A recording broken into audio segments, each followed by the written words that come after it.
사흘째 호남 지역을 돌고 있는 더불어민주당 이재명 대선 후보가 오늘은 광주를 방문해서 지지층 결집과 쇄신 의지를 다지고 있습니다.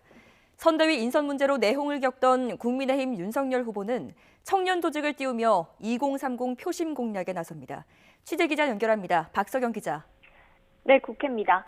네, 호남 지역을 순회하고 있는 민주당 이재명 후보, 오늘은 민주당의 심장이라고 할 수 있는 광주를 찾는다고요?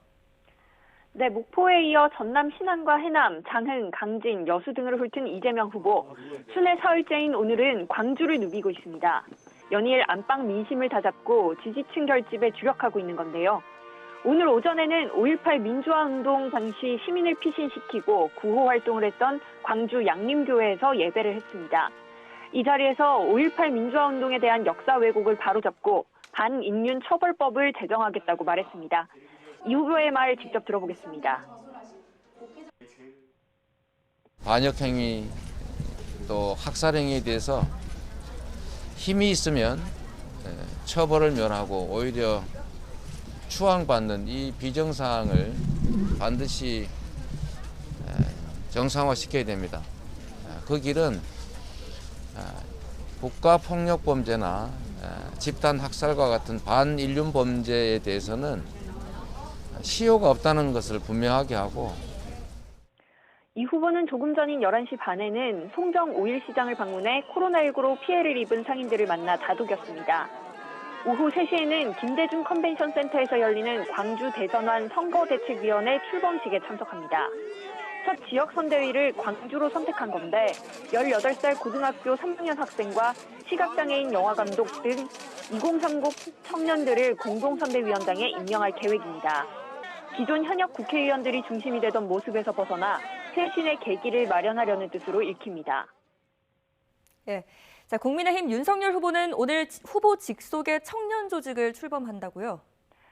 네, 윤석열 후보는 오늘 오후 2시 서울 여의도의 한 카페에서 후보 직속 청년 조직을 출범합니다. 선대위 조직총괄본부 산하 청년본부와 함께 내일을 생각하는 청년위원회를 본격적으로 가동하는 건데요. 청년위는 청년본부와는 별도의 후보 직할 조직이고 윤 후보가 직접 위원장을 맡을 계획입니다. 윤 후보 측 핵심 관계자는 노조원과 국제기구 직원, 탈북자와 강제이주 동포의 자손 등 다양한 계층의 청년이 참여한다고 설명했습니다. 청년들의 생각과 제안은 윤 후보의 향후 정책과 공약 등에도 상당 부분 반영될 것으로 보입니다.